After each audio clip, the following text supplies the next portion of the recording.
welcome back once again. For those of you that were just watching, I put box mud into the pail. Okay, so picking up on that, I thought a couple things I wanted to go over. I did a few things already, but I always think this stuff comes a little bit too heavy. I like it a little bit thinner. So I take about a sponge worth of water, and it kind of just varies. You got to kind of see how it came because it's always a little different. Don't get caught up in thinking that every time you get a box of mud or a pail of mud that it's always going to be the same. It is not. So you got to know what works for you. So that's what I did. I got it all spun up nice, and then I just took a sponge, see, wiped the inside. I already went ahead and got myself pan of mud here already. But the other thing I wanted to show you here is this is what I do then in between. That bag that the mud came in, I just rinsed it out. It was actually really easy. If you saw that other video, it was almost off. Anyway, well, so then you just kind of bunch it up like this. Just put it over the top like a little hat. And then I just tuck it down in there. See if you can't really see that, but see, and then I just squeeze it kind of onto the mud. And as I said, that'll last like that a long time. But for your project, now you don't ever have to worry about it getting hard on you while you're trying to work with it. It's setting up faster in my pan than it will in there by far. But what I wanted to show you here is paper taping, specifically inner corner paper tape work. Looks like I want to kind of move you up just a little bit. I can see if I can't get you a little bit better angle on that, but what I want to show you is this is the stuff that's kind of a pain in the butt to work with. Anybody that does this fears working with paper tape. I'm going to show you a couple little tricks that'll make that thing in the past. So what I like to do is I'm just working with a 10-inch. Just going to reliven my mud, as I said, waiting on set all this up.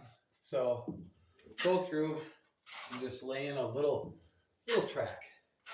And those that might be asking specifically how much mud I'm actually laying, I'd say you're probably at about an 1/8 inch there. And if you can't see it, there's a little bit of a gap where I'm running the corner here. Now, what I was doing here is setting it up, and then I just take kind of a strike down to level it all out. But I am still trying to think what I'm leaving behind. Probably strong 16th. You know, it's a feel thing. But what I'm really trying to show you here is that this paper tape is really what you definitely want to use for an inner corner. I've seen people make mesh, fold in there, and it's nonsense. So, okay, again, kind of strike it out.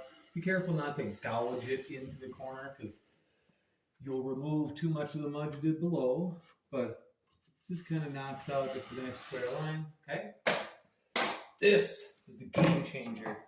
Trying to stuff this thing in there, it's a nightmare. Get you a pail of water. And this is just a sponge you can pick up at Home Depot in the tile section. Anything like that, right? But fold your paper into a corner, right? So I already had cut the paper there. Fold it in a corner, take your sponge, and run it on the outside edge, okay? And then run it back down again. Point of this is it's getting the back side of the paper that's going to go into the mud. It gets that wet, but keeps the inside dry. So start corner to corner, work across, slip it in there. Now take a 4-inch knife and just gently run it down and increase the pressure that you're squeezing just in slight increments. And you're not trying to make this dug out where you're squeezing all the mud out of it. You do still need to have a little bit of mud underneath for adhesion, but there it is. Now, it is very secured in there. That's a really nice strike right there. So then I go and take my pen and knock out this, because when I go through with the 4, we've got a line that runs there. So now I'm just set the knife, the inner corner here, into the corner and run it down. But it's to knock everything kind of level. All right. Now here's the next trick to it. Do one side. So I will, because I want to show you a little bit more. If anyone wants to hang out, I'm going to do a vertical corner. I'm going to do the ceiling side, but only do one side. And see, I'm taking the same kind of track that I did initially to lay down the foundation work. So just a little glaze, but then do the same thing. Strike it down, okay? And make a nice smooth layout all across the whole thing. Now we're gonna leave this side for it to set up. Now when I go to do this part and finish it into it, I'm gonna do the exact same thing, but it'll be against a solid surface that's perfect. If you could actually see this, it's tight. You could see a reflection of the light shining across it, and it's glass. So it'll make your inner corner, I mean, just razor sharp. So again, you know, I don't want to block you too much, but I want to at least show you on the vertical side now. I just kind of run the mud up, you know, and do the same thing. Line, strike it down. And this has just a little bit of a gap too.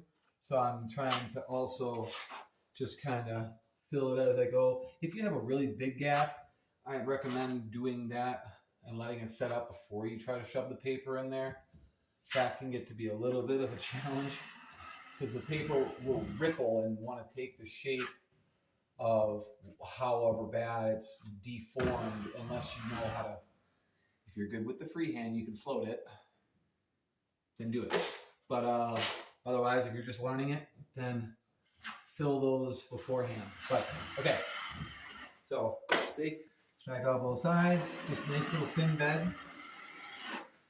Not leaving much on there because you don't want to have to squeeze. You don't want to try to squeeze a whole ton out. You want it to be kind of already laid out for you.